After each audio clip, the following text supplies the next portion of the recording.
बिस्मिल्लाहिर्रहमानिर्रहीम। अस्सलामुअलैकुम वरहमतुल्लाहि वबरकातुहू।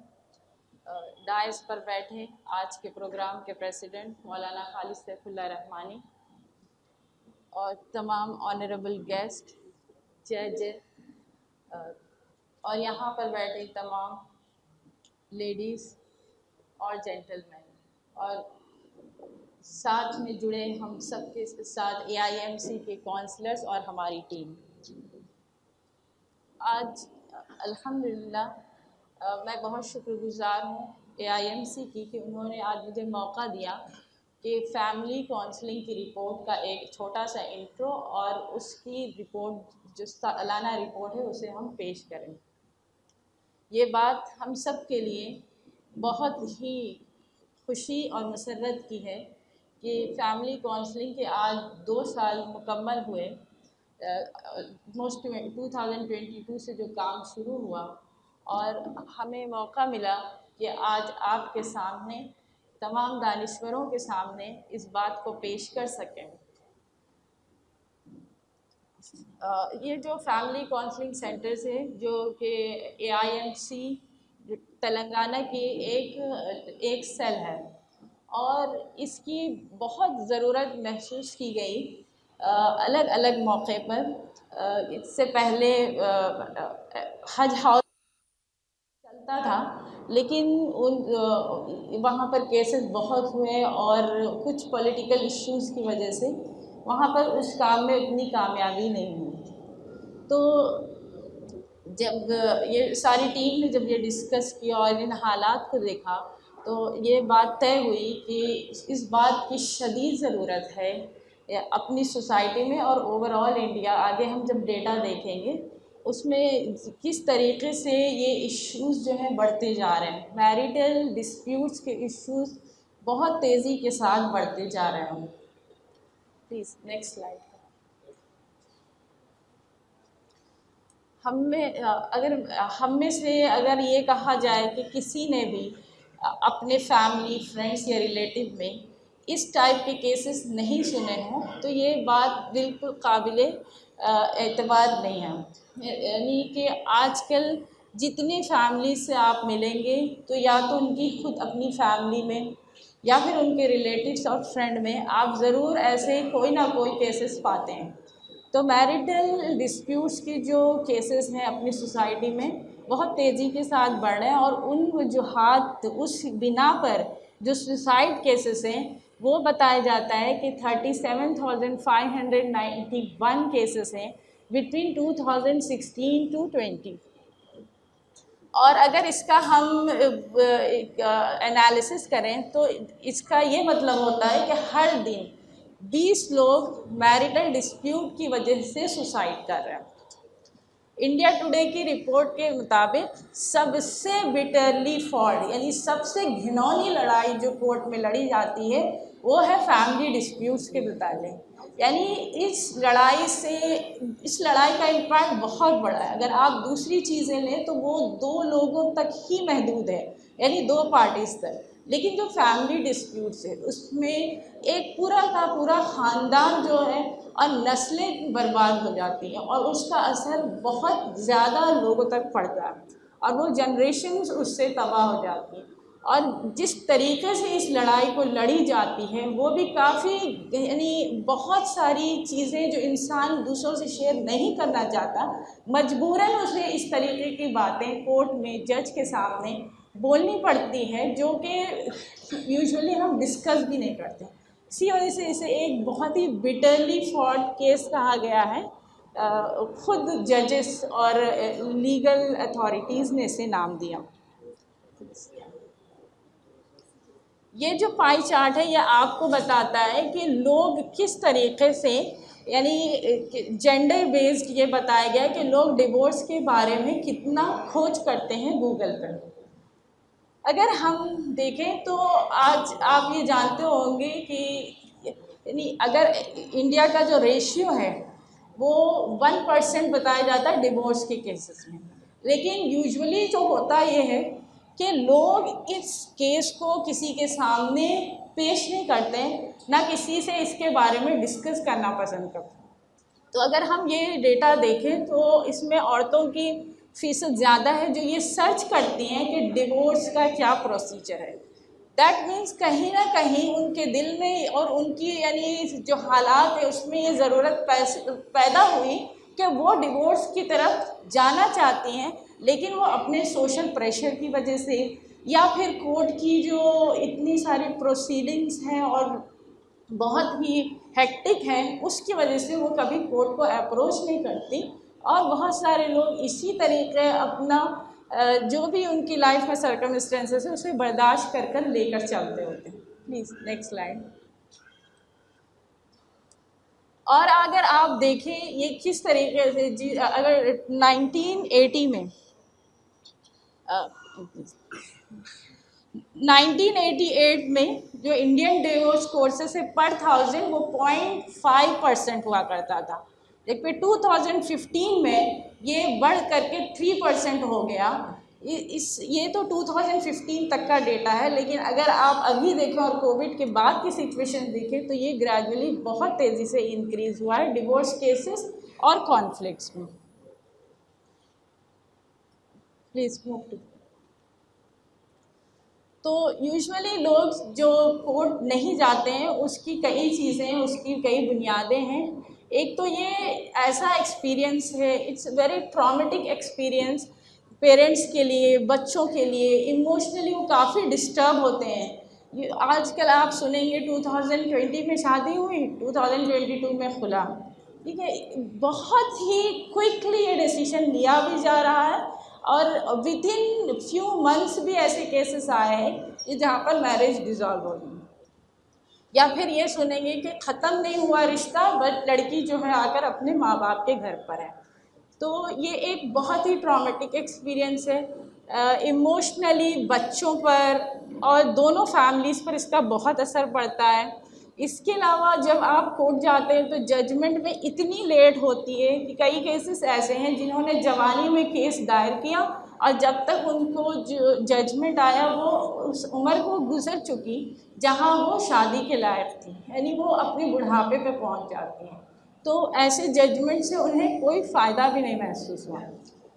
और इसमें जब आप कोर्ट जाएंगे तो बहुत सारे लीगल, सोशल, प्रैक्टिकल इम्पैक्ट होंगे जो पूरी फैमिली पर उसका असर छोड़ते। इसी तरह केस में लड़ना, कोर्ट में लड़ना कोई आसान बात नहीं है, फिर वो किसी पैसे वालों की ही एक बस में है। यानी एक गरीब आदमी अपना दुख लेकर कोर्ट भी नहीं जा सकता क्योंकि वहाँ इतनी रिश्वतखोरी है और इतनी फ़ीस है कि वो उसको अदा नहीं कर सकता, या अदा करना भी हो तो अपने सारे जेवर वगैरह बेच देती हैं। और चूँकि ये केस सेपरेशन का है तो औरत यूजुअली ये देखा गया कि वो हस्बैंड पर डिपेंडेंट होती हैं, तो शी हैज़ नो इनकम कि वो किस तरीके से उसके बिल वगैरह पे कर सकें। तो एक बहुत बड़ा फिनेंशियल बर्डन भी है इसमें। और साथ में लास्ट यानी इन सब के बाद वो इमोशनल ट्रॉमा से गुज़र रहे हैं, उसके बाद जो कोर्ट की जो प्रोसीडिंग्स होती हैं, जो उसकी हेक्टिक स्केड्यूल होता है, मतलब हर रोज़ आना और जिस तरीके से वहाँ बुलाया जाता है और जिस टाइप का वहाँ प्रेशर होता है और आपको जिस यानी हर चीज़ें खोल खोल करके वहाँ पर बयान करनी होती है, ये ख़ुद इंसान को पूरी तरीके से तोड़ देती है। अब कोर्ट का ख़ुद ये जजमेंट है, सुप्रीम कोर्ट का भी ये कहना है कि मैरिटल केसेस को, यानी मैरिटल जो डिस्प्यूट्स हैं उनको कोशिश किया जाए कि पुलिस इंटरवेंशन से अवॉइड करें, अनलेस एंड अनटिल कि वो बहुत ही क्रिमिनल टाइप का हो। उसकी कई वजूहात हैं तो और उसका उन्होंने तरीक़ा भी बताया है कि उसको और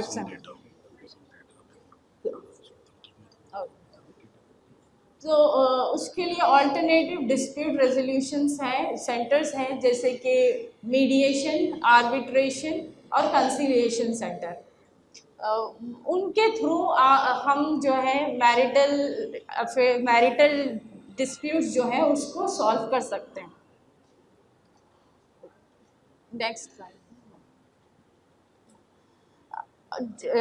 इसी टाइप का एक जो फैमिली काउंसलिंग सेंटर है वो भी इसी रास्ते पे चल रहा है और यही एक कोशिश है कि वो सोसाइटी की भी हेल्प करे और साथ ही साथ जो नेशन की हेल्प करे, जो कोर्ट के ऊपर जो ओवरबर्डन है उसको भी हम यानी उनके बर्डन को कम करें through solving the cases at local level.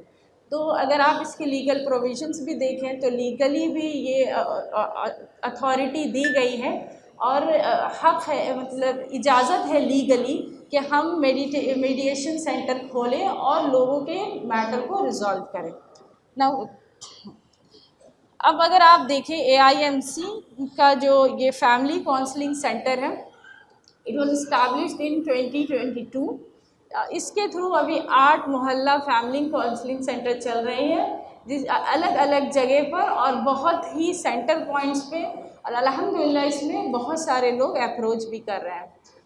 तो इसमें AIMC का जो फॉर्मेट है फैमिली काउंसलिंग सेंटर का, उसमें जब हम काउंसलर्स को यानी जब सिलेक्शन होता है तो they go through training process और उनसे एक MOU भी साइन कराई जाती है, that is like a contract कि वो इस तरीके से अपनी सर्विसेज देंगे and they are abide to so and so rules.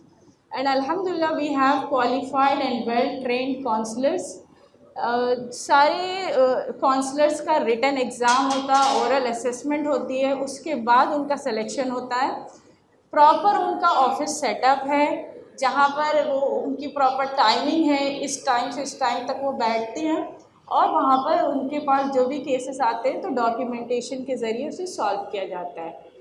फिर काउंसलर्स की रेगुलर फीडबैक और फॉलोअप मीटिंग भी होती है और उनके सामने जब फॉलोअप मीटिंग के दौरान और फिर जो ट्रेनिंग के दौरान केस स्टडीज़ का भी एनालिसिस किया जाता है। एंड इस सेंटर को लीगल सपोर्ट इस थ्रू एडवोकेट अफसर जहाँ और इसी तरह शरिया गाइडेंस जो है मुफ्ती उमर आबदीन के ज़रिए हासिल है। And this service is 24/7 for the counsellor, यानी जब भी काउंसलर को किसी भी चीज़ पर डाउट हो कि लीगल एस्पेक्ट से डाउट हो या शरिया एस्पेक्ट से डाउट हो तो अल्हम्दुलिल्लाह उनको गाइडेंस के लिए लोग अवेलेबल है।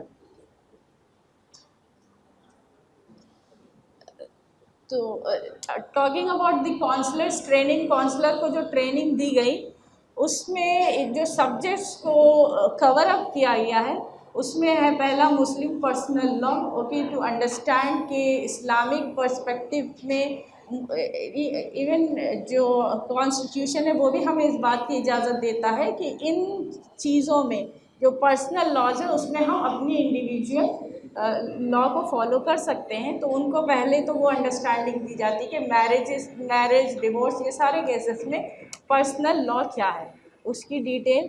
उसके बाद फैमिली लॉ इन इंडिया उसके बारे में बताया गया और काउंसलिंग टेक्निक्स यानी कि काउंसलर के अंदर क्या क्या सिफ़ात होनी चाहिए, वो किस तरीके से लोग से अप्रोच हो।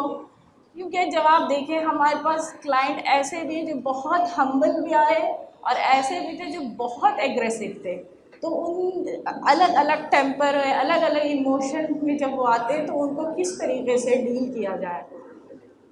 और इसी तरह क्लिनिकल साइकोलॉजी समझाई गई जिससे कि हम क्लाइंट को, काउंसलर के लिए आसान होता है कि क्लाइंट की मेंटालिटी को समझें। और डॉक्यूमेंटेशन बताया गया कि जब वो आते हैं तो किस तरीके का डॉक्यूमेंटेशन होना चाहिए क्लाइंट के दौरान, फिर दूसरी पार्टी को बुलाना है तो किस तरीके से उनसे अप्रोच करेंगे। और उनको ये भी सिखाया गया कि MOU किस तरीके से ड्राफ्ट किया जाए।